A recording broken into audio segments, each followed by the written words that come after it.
नमस्कार, सबा शाहिद शेख के साथ 4 का चक्रव्यूह देख रहे हैं आप। नेता हो या अपराधी, आतंकी हो या जिहादी, जो भी गलत करेगा वो चक्रव्यूह के चक्र से नहीं बचेगा। उनके कारनामों को एक्सपोज करूंगी, पूरी डिटेल में इनके गुनाहों की फेहरिस्त खोलूंगी। तो चलिए बताते हैं आज के वो कुछ नाम जो चक्रव्यूह के चक्र में आ गए। वो है 3 तलाक। दूसरी खबर में बात एक बहरूपिया की। तीसरी खबर में बात आमिर खान की। चौथी खबर में बात मदरसा प्रबंधक की। सबसे पहले बात 3 तलाक की। उत्तर प्रदेश के लखीमपुर खीरी में एक हैरान करने वाला मामला सामने आया है। यहाँ एक महिला का हलाला के नाम पर शारीरिक शोषण करने के आरोप में उसके शौहर समेत 4 लोगों के खिलाफ मामला दर्ज किया गया है। पुलिस का कहना है कि यहाँ एक महिला ने शिकायत की है कि 12 साल की शादी में उसे 3 बार 3 तलाक दिया गया और उसके पति के बहनोई के साथ निकाह हलाला किया गया। महिला ने अपनी शिकायत में आरोप लगाया कि उसके पति ने 1 लाख रुपए दहेज की मांग करने पर शादी के 2 साल बाद उसे 3 तलाक दे दी। उसने उसे अपनी बहनोई के साथ निकाह हलाला करने के लिए मजबूर किया और फिर उससे दोबारा शादी कर ली। उसने दावा किया कि वो 2020 में भी इसी सदमे से गुजरी थी और इसी साल 4 जुलाई को फिर से 3 तलाक दे दिया गया। जब उसके माता पिता ने हस्तक्षेप किया तो उसके पति ने निकाह हलाला की अपनी मांग दोहराई और उन्हें गंभीर परिणाम भुगतने की धमकी दी।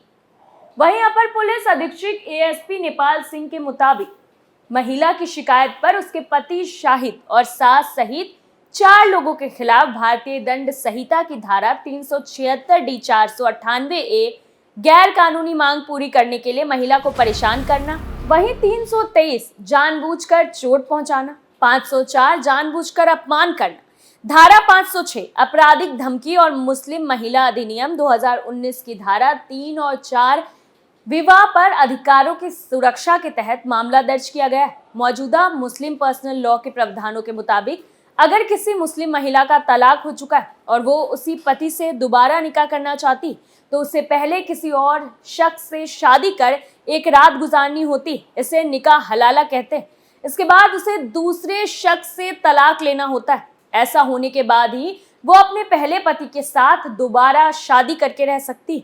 वहीं कई मामले ऐसे सामने आते हैं जहां ये देखा गया है कि निकाह हलाला की विवादित प्रक्रिया का फायदा उठाकर रिश्तेदार या मौलवी मुस्लिम महिलाओं की मजबूरी का फायदा उठाते हैं और उनके साथ एक रात गुजारते।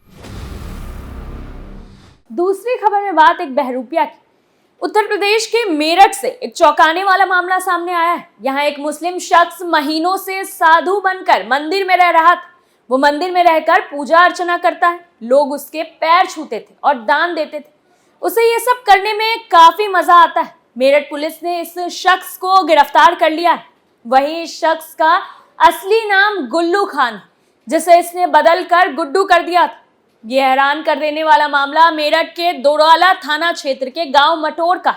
यहाँ बने शिव मंदिर में एक शख्स रह रहा था जो मंदिर में पूजा अर्चना साफ सफाई करता था। इसके साथ ये लोगों को आशीर्वाद देता था और मंदिर में जुड़े हर काम करता था। गांव वालों को जब इस पर शक हुआ तो उन्हें इसे पकड़ लिया। इसके बाद पुलिस मौके पर पहुंची और इस शख्स का पर्दाफाश हो गया। पुलिस ने साधु बनकर रहे इस शख्स को गिरफ्तार कर जेल भेज दिया। दरअसल गुल्लू जनवरी से शिव मंदिर में रह रहा था। जिस व्यक्ति ने उसे मंदिर में रखा था उस व्यक्ति की मौत के बाद वो पूरे मंदिर का मालिक बन गया था। इसके बाद वो मंदिर में पूजा अर्चना कराने लगा। भक्त उसे पुजारी समझते थे और वो इस वजह से उसके पैर भी छूते थे और वो बदले में उनका आशीर्वाद भी देता था। गुल्लू ने पुलिस को पूछताछ में बताया कि लोगों के दिए दान के पैसे और प्रसाद के रूप में खाने के सामग्री से उसका जीवन यापन चलता था। उसने पुलिस से कहा कि वो हिंदू बन जाएगा, उसे जेल ना भेजे। लेकिन ऐसे में सवाल ये उठता है कि इतने दिनों से जो वो लोगों को ठग रहा था, उनके भावनाओं को आहत पहुंचा रहा था, क्या इससे वो सारे पाप धुल जाएंगे? दरअसल गुल्लू पहले मजदूरी का काम किया करता था और साल 2008 में उसकी बीवी उसको छोड़कर चली गई। बीवी के छोड़कर जाने के बाद से वो इधर उधर छोटा मोटा काम करता रहा। पुलिस को जांच के दौरान गुल्लू के जो आधार कार्ड और पैन कार्ड बरामद हुए। उनमें गुल्लू का पता हरियाणा के पानीपत दर्ज का है। वहीं गुल्लू ने खुद को मुजफ्फरनगर का रहने वाला बताया। पहचान पत्र में गुल्लू के पिता का नाम इस्माइल पता चला है। इस मामले में गुल्लू के खिलाफ थाना दोराला में एफआईआर दर्ज की गई, जो सब इंस्पेक्टर ने लिखवाई। वहीं सीईओ अभिषेक पटेल ने इस पूरे मामले की जांच के लिए 2-3 टीम गठित की, जो हरियाणा के पानीपत और मुजफ्फरनगर जाकर इस साधु के बारे में पता करेगी। वहीं साधु के पास से मिले आधार कार्ड में दर्ज जन्म तिथि पर भी पुलिस को शक है, क्योंकि कद काठी से वो 35 साल से ऊपर का लग रहा था। तीसरी खबर में बात पाकिस्तानी मूल के ब्रिटिश बॉक्सर आमिर खान की, जिन्हें अश्लील मैसेज भेजने की लत है। इसको लेकर अब वो थेरेपी का सहारा भी ले रहे हैं, वो भी तब जब उनकी बीवी ने उनके अश्लील चैट वाली बात पकड़ ली और कहा है कि घर में जब हीरा पड़ा है तो बाहर के कंकड़ पत्थर में दिल क्यों लगा रहे हो। जिस लड़की के साथ बॉक्सर आमिर खान की अश्लील चैटिंग पकड़ी गई वो एक ब्रिटिश मॉडल। पोल खुलने पर आमिर खान ने अपनी गलती मानी। उन्होंने इसे अपनी गंदी आदत बताते हुए इससे उबरने के लिए थेरेपी करवाने की जानकारी दी है। वहीं सूत्रों के मुताबिक आमिर खान और समायरा की चैट वायरल हुई थी। इस चैट में आमिर ने मॉडल से अश्लील तस्वीरें भेजने के लिए भी कहा था। इसी के साथ उन्होंने खुद को अपनी पत्नी से असंतुष्ट बताते हुए अपने वैवाहिक रिश्ते को महज बिजनेस अरेंजमेंट बताया। आपको बता दें कि कुछ ही दिनों की चैटिंग इन दोनों के बीच तस्वीरों का आदान प्रदान भी हुआ।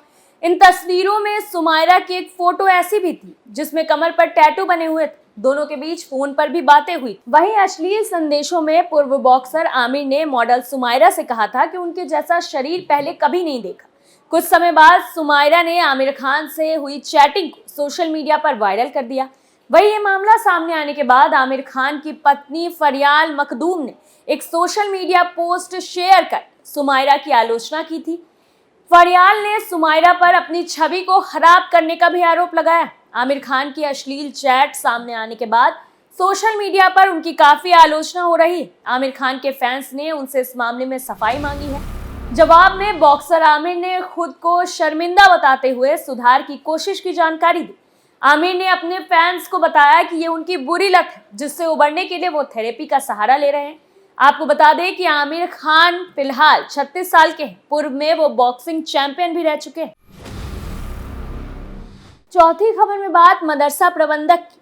उत्तर प्रदेश के वाराणसी में प्रेस कॉन्फ्रेंस के दौरान एक शिक्षिका ने मदरसा प्रबंधक को जूते चप्पल से पीट दिया, कॉलर पकड़कर खींचा भी। मदरसे की अस्थायी शिक्षिका ने प्रबंधक पर पैसे हड़पने, शोषण और गर्भपात का आरोप लगाया। वह इस मामले में प्रबंधक का कहना है कि उसे फंसाया जा रहा है। शिक्षिका महिला होने का फायदा उठा रही है। दरअसल वाराणसी के जैतपुरा क्षेत्र के मदरसा दायरतुल इस्लाह चिरांगे उलूम में 22 फरवरी 2009 से प्राइवेट टीचर के तौर पर एक आधुनिक शिक्षिका हिंदी पढ़ा रही है। शिक्षिका का कहना है कि अब तक काफी प्राइवेट टीचर मदरसे में स्थायी हो गए, लेकिन जब उसने मदरसे के प्रबंधक रिजवान अहमद से अपने स्थायीकरण के बारे में बात की तो उसने 15 लाख रुपयों की मांग की। शिक्षिका का कहना है कि उसने 2 लाख रुपए मदरसा प्रबंधक रिजवान को दे दिए, लेकिन बाद में मदरसे का प्रबंधक रिजवान 13 लाख रुपए की मांग करने लगा। आरोप है कि जब शिक्षिका ने इतने रुपए देने को लेकर असमर्थता जताई तो प्रबंधक ने शारीरिक संबंध बनाने का दबाव डाला। एक दिन उसने जबरदस्ती संबंध बनाया। जब वो प्रेग्नेंट हो गई तो उसका गर्भपात करा दिया। इस पूरे मामले की शिकायत थाने के अलावा पुलिस कमिश्नर से की। काफी भागदौड़ के 20 दिनों बाद मदरसा प्रबंधक रिजवान अहमद और मदरसा के एक टीचर बिलाल अहमद के खिलाफ अलग अलग धाराओं में केस दर्ज हो सका, लेकिन अभी तक आरोपी प्रबंधक को पुलिस ने अरेस्ट नहीं किया। वहीं शिक्षिका ने मामले की शिकायत वाराणसी के एडीसीपी महिला अपराध मामला रानी से की है। उन्होंने पीड़िता का बयान दर्ज करवाकर गिरफ्तारी का भरोसा दिलाया। शिक्षिका ने कहा कि थाने में पुलिस गिरफ्तारी को लेकर फिर टाल मटोल करने लगी। इस पर जब उसे पता चला कि आरोपी प्रबंधक अपनी बेगुनाही की बात मीडिया से कर रहा है तो नहीं रहा गया। वो प्रेस क्लब पहुंच गई और प्रबंधक को चप्पलों से पीट दिया। इस मामले को लेकर आरोपी मदरसा प्रबंधक रिजवान अहमद ने कहा कि मदरसे में 2 कमेटी और दोनों के विवाद की वजह से मुझे फंसाया जा रहा है। मुझ पर लगे सारे आरोप बेबुनियाद। मुझ पर हर हुए आज के हमले को लेकर पुलिस से शिकायत करेंगे। शिक्षिका महिला होने का फायदा उठा रही है। वहीं इस मामले में DCP Kashi zone RS Gautam ने बताया कि जैतपुरा थाने में नौकरी के नाम पर पैसा लेने और उत्पीड़न को लेकर केस पंजीकृत करा दिया गया है। मामले की विवेचना की जा रही है। जो भी सबूत मिलेंगे उनके मुताबिक आगे की कार्रवाई होगी। वहीं आज की घटना पर भी कार्रवाई होगी ताकि दोनों पक्ष आपस में ना टकराए। इसके बावजूद अगर कोई पक्ष अपराध करता है तो उसके खिलाफ एफआईआर दर्ज होगी। फिलहाल के लिए चार का चक्री में इतना ही। बाकी तमाम बड़ी खबरों के लिए देखते रहिए कैपिटल टीवी और मुझे सबा शाहिद शेख को इजाजत दीजिए। नमस्कार।